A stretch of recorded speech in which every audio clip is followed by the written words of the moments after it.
Salut, OMX Vapes. Bon, bah aujourd'hui, une petite revue sur le V-Squape reçu par Vapoclop. Voilà, donc le clone, hein, du V-Squape. Très très bon produit, rapport qualité-prix, il se trouve dans les un peu moins de 60 euros. Voilà, je vous fais pas l'ouverture de la boîte, hein. Traditionnellement, bien sûr, le petit sachet, les joints toriques, la silice, le cantal.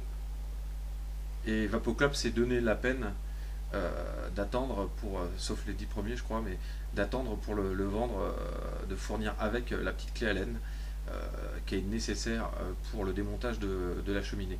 Voilà, vous allez voir ça tout de suite. Mais donc le clone V-Squape tout de suite en revue, puis en montage, hein, on va le monter donc en microcoil coton. Voilà, hein, microcoil coton cardé. On va essayer de le faire en 1 ohm 3 par là. Voilà. Donc bah écoutez, je vous dis tout de suite en gros plan, hein. On va passer à l'essentiel. Donc nous voilà en gros plan. Alors j'ai déjà fait le démontage pour vous. Alors il y a très peu de pièces, hein, comme vous pouvez le voir. Donc là on a la partie principale du tank tout en acier. Voilà. Alors j'aime bien cette petite partie là, rainurée, avec les fenêtres. Alors il y a beau y avoir un rainurage ici, ça se démonte pas, hein. C'est une seule partie. C'est plutôt très bien fini. On a une bonne qualité. C'est assez correct. Donc là, on peut voir l'intérieur du tank avec, d'ailleurs dans le fond, vous voyez, il y a deux joints toriques à cet endroit-là. Les deux joints toriques qui sont à l'intérieur du tank, qui viennent donc maintenir contre la paroi la cuve en pyrex que nous allons voir tout de suite. Hop, on va voir tout de suite, donc, qu'on le voit tout de suite. Donc la cuve en pyrex. Donc la particularité, comme je le disais, c'est que sur le clone, ils se sont donné la peine de donner une cuve en pyrex, alors que sur l'original, elle est en PVC.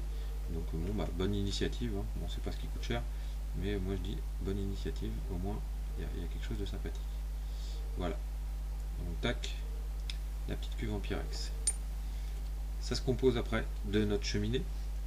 Alors, vous remarquerez que la cheminée n'est pas de la même couleur que l'acier traditionnel, y compris le plot central sur lequel on va revenir, hein, qui a subi un traitement et donc qui est non conducteur. Voilà. Donc ça c'est plutôt pas mal, ça évite les problèmes de conductivité si on fait une erreur de montage et qu'il y a un fil qui touche. Voilà. Donc là on a une belle cheminée avec un pas de vis sur le haut qui vient se mettre à l'intérieur du tank. On va voir ça tout de suite. Là on a la partie basse avec le plateau central. Alors le plateau central, il est plutôt bien foutu, comme vous pouvez voir, c'est super facile d'accès. Il est plutôt très bien fait. On a des grosses vis et donc on a donc les deux gorges sur le côté ici, là, de chaque côté, le centre avec l'arrivée d'air, les deux vis qui peuvent être vissées à la main. Je conseille quand même de les serrer une bonne fois avec le tournevis, pas trop fort quand on fera le montage. Là on retourne dessus, on voit que la partie basse qui vient en serrage est légèrement rainurée, ce qui est plutôt bien vu aussi pour une meilleure prise en main et un meilleur dévissage. Et la partie du dessous, donc avec deux gorges, ces deux gorges là, donc pour l'arrivée d'air, et l'arrivée d'air qui se trouve là, qui est plutôt petite, contrairement à ce qu'on pourrait penser. Elle est dans les 1 cm, 1 mm 3, mais largement suffisante. Voilà, le plot positif réglable, et ça c'est le coin du taquet pour la tenue du plot. Voilà. Après on a bien sûr un drip tip. Alors moi c'est pas le drip tip d'origine, moi j'aime bien utiliser le drip tip pour varier, et la fameuse clé Allen. Alors la clé Allen qui est indispensable, donc fournie par Vapoclop, hein, aucun supplément à l'achat. Alors pourquoi? Donc voilà, on va voir comment se fait le montage. Le montage du tank est assez facile, hein. La partie en Pyrex, eh bien, elle vient simplement se mettre à l'intérieur comme ça. Vous la tournez un petit peu et hop, elle vient se tenir toute seule. Si vous regardez bien, hop là, hop, hop, hop, hop, par là. Voilà, elle tient, les deux joints toriques viennent la tenir contre la paroi. On pourrait se dire c'est pas assez, et c'est largement suffisant avec la pression qui est à l'intérieur quand on met du juice et la pression exercée du tube Pyrex qui est à la bonne taille sur les deux joints toriques.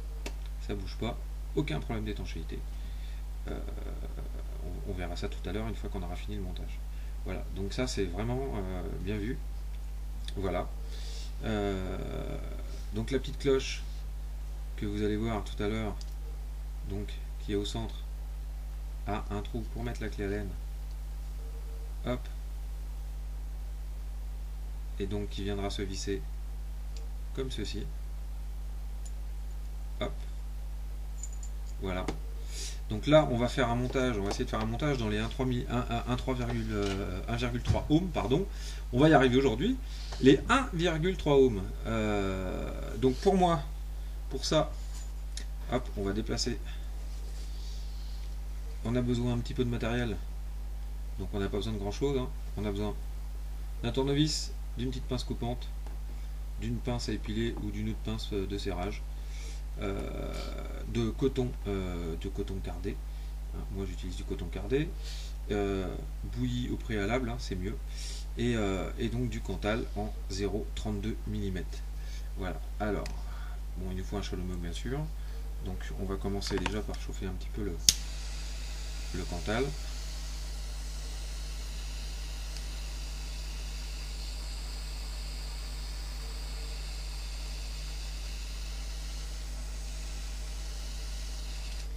Voilà, on va prendre ce que j'ai totalement oublié, mon support qui en l'occurrence sera un tournevis, je me rappelle plus, voilà,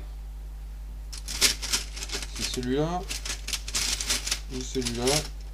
Vous m'entendez mettre les doigts dans mon bordel, hein, c'est normal. C'est celui-là je crois, voilà.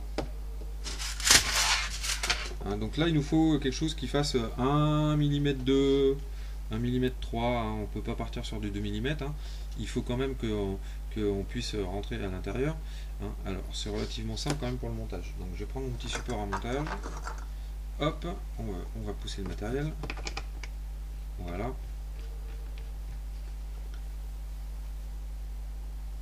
J'ai laissé la caméra de biais légèrement et de manière à ce que vous puissiez voir au mieux. Voilà. Donc, je pense que les montages, vous commencez à avoir l'habitude, mais bon, je réitère, hein, ça coûte rien, c'est gratuit. Voilà. Donc, moi je viens sur un tournevis qui fait 1,2 mm, et là, on va faire 10 tours. 1, 2, 3, 4, 5, 6, 7, 8, 9, 10. Hop. On vient serrer le tout en veillant à ce que ce soit bien droit, bien sûr, parce que si c'est pas le cas, ça m'est déjà arrivé qu'il y ait deux spires qui viennent se superposer, et là pour le coup, eh ben, on va avoir un point chaud. C'est pas ce qu'on veut, hein. On veut une résistance parfaite, donc moi je le tire au maximum, comme vous pouvez le voir. Voilà, là notre résistance elle est plutôt pas mal.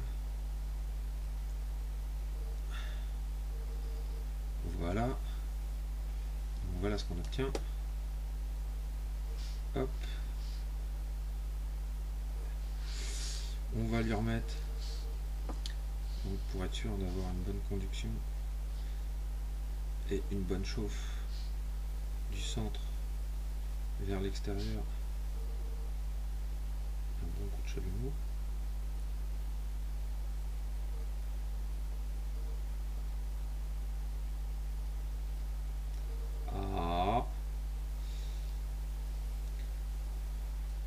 vous remarquerez, hein, moi je fais pas de coupe. Hein. C'est toujours quand on veut faire une démonstration que bah là on a un petit souci. Il n'y a rien de grave, hein. C'est juste que je suis pas droit, ça me convient pas. C'est pas grave, on va y arriver. Voilà, donc on vient remettre dans la pince. On vient lui refoutre un bon coup de chalumeau sur la tronche.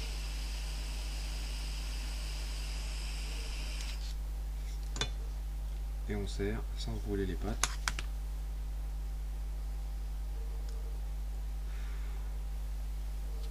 Voilà, de manière à ce que les spires viennent vraiment bien se toucher. Voilà, là je crois que c'est pas mal. Ouf! Ah, chaud! Voilà. Bon, si tout va bien et qu'on est resté droit, on vient remettre le tournevis à l'intérieur. Mais aujourd'hui, voilà. J'ai l'impression que j'ai un spire qui est pas tout à fait droit. Voilà, ça va être réglé. Voilà. Donc maintenant, notre résistance, hop, c'est faite. On va pousser ça, qu'on voit mieux. Voilà. Donc là, on va venir se positionner juste, hop, juste au centre. Alors, on va essayer de mettre la caméra à droite là, ce coup-ci. Voilà. C'est moi qui vais surtout venir me mettre en dessous. Voilà. Donc là, on vient se positionner au centre. Comme ceci. On a dévissé au préalable. On vient mettre les fils dans le sens, bien sûr, du pas de vis. C'est vraiment simple. Vous voyez? Plus simple, il n'y a pas ma connaissance. Voilà. Ou alors tu achètes ta résistance. Tu viens serrer. Hop, on vient serrer de l'autre côté.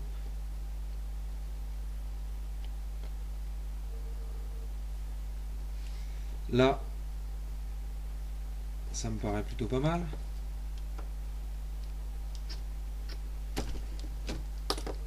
Hop. Alors, excusez-moi. Moi, je vérifie de près, ce que je peux pas faire devant la caméra, d'être impeccable. Voilà. Notre montage est prêt. Enfin, notre résistance est prête. On va vérifier, bien sûr, à combien on est en résistance.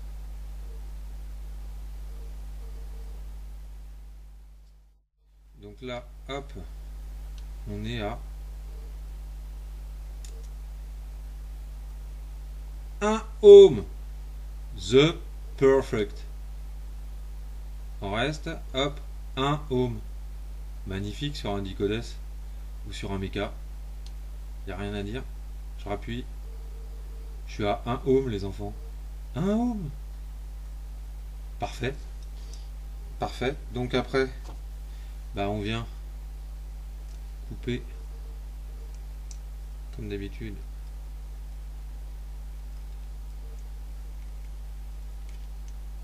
Hop. Ce qui est de trop. Moi je fais comme ça hein, souvent, hop, j'appuie et je tourne autour pour avoir une bonne coupe. Hop, je viens rabattre les fils, on vérifie.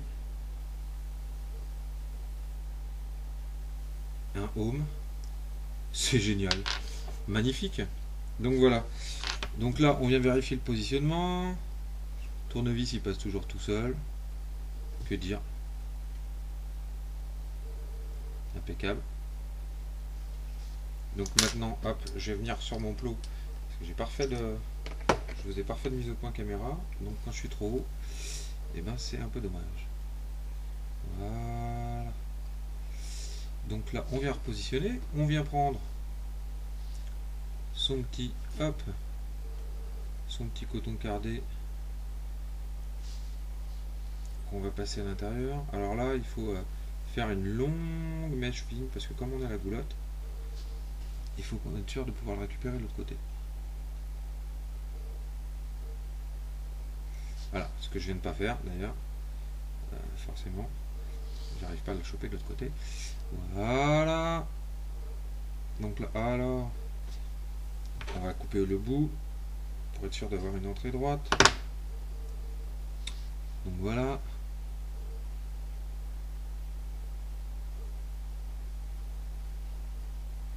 Mais on fait le malin aujourd'hui. On fait le malin aujourd'hui. Voyons, Christophe. On va s'améliorer quand même. Voilà.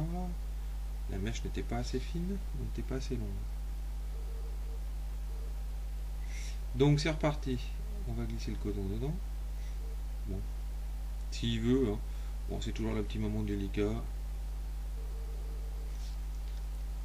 Bon, décidément, aujourd'hui, le coton, il me casse les pieds.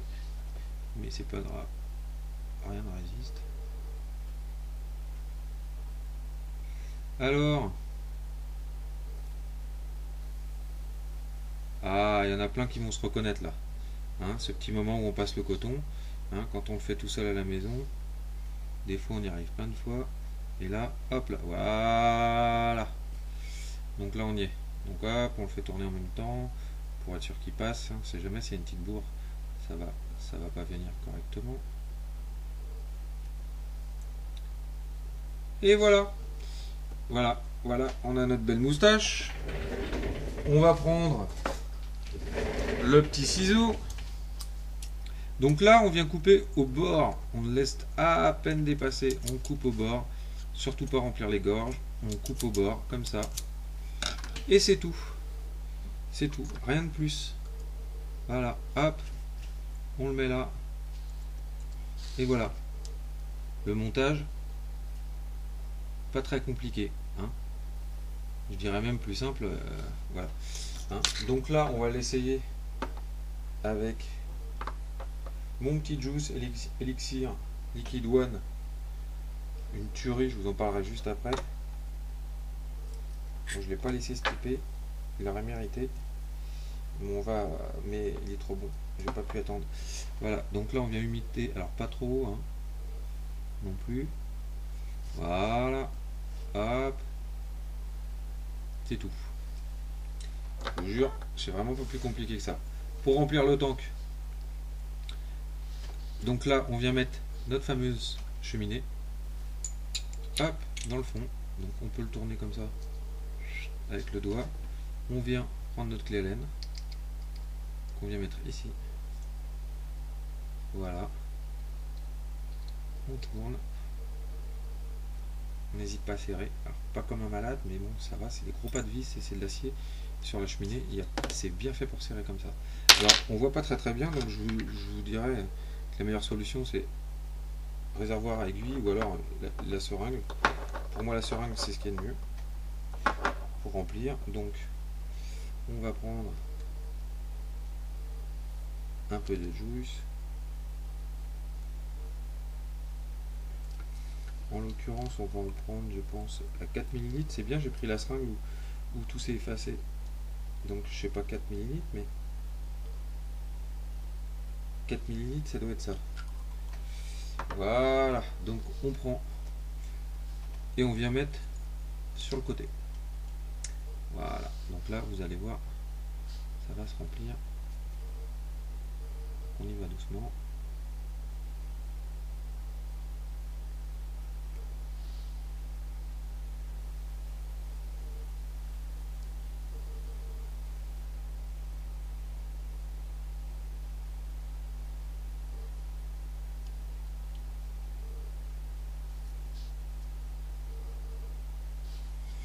Voilà, bon, les 4 ml rentrent sans problème, hein, normalement on est à 4-5. J'enlève la petite goutte que j'ai foutue à l'intérieur. Voilà, donc après, pas rien de plus compliqué. Donc l'avantage de cet ato, c'est qu'on peut venir faire la mèche. Vous avez le tank qui est rempli de liquide, sans le drip, il se pose tout seul à l'envers. Vous récupérez le dessus, vous venez le revisser dessus. Voilà. Donc voilà, on vient le revisser dessus. Une fois que c'est fait, c'est bien serré. Et ben, il n'y a plus qu'à. Donc là, on va le mettre sur le Dicodes. Ça nous fait un beau setup. Il est bien flush.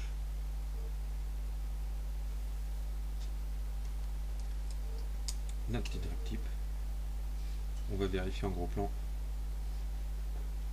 notre résistance.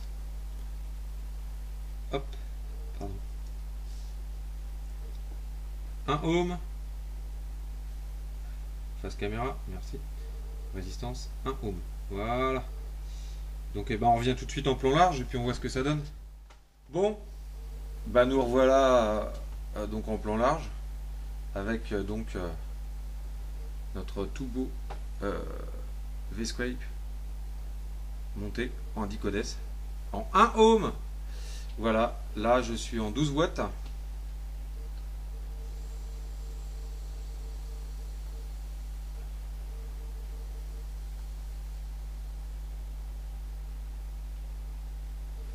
Bon, il n'y a rien à dire.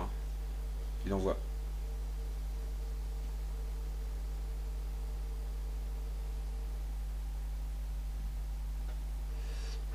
Voilà, donc les arômes sont plutôt très bien. Bon rendu d'arômes, facilité de montage. On peut refaire ses cols quand on veut. Donc voilà, moi je vous le conseille. C'est vraiment un bon produit. Aux alentours donc de un peu moins de 60 euros. Vapoclop.fr. Et donc avec dessus le petit juice qui est mon coup de cœur. Liquid One Elixir. Voilà. Chez Moonvaps et chez Vapor House. Voilà. Ça, c'est une petite tuerie. C'est un petit pêche rhum vanillé remonté de crème fouettée. Alors je le conseille aussi de le laisser stiper 2 à 3 semaines, mais c'est vraiment un bon juice. Voilà. Que dire? Bah surtout continuer à partager l'ICE de EFDI. Voilà, il faut signer, on se répète, il faut signer, allez signer cette ICE, c'est hyper important parce qu'on a besoin de vous. Voilà. Et sur ce, eh ben écoutez. Ah, sur ce, j'ai failli vous le faire, je suis monté à 19 watts, donc je vous le refais. Mais pas à 19 watts. Je vais pas cramer ma résistance et je vais pas me cramer la gueule. Voilà. Hop.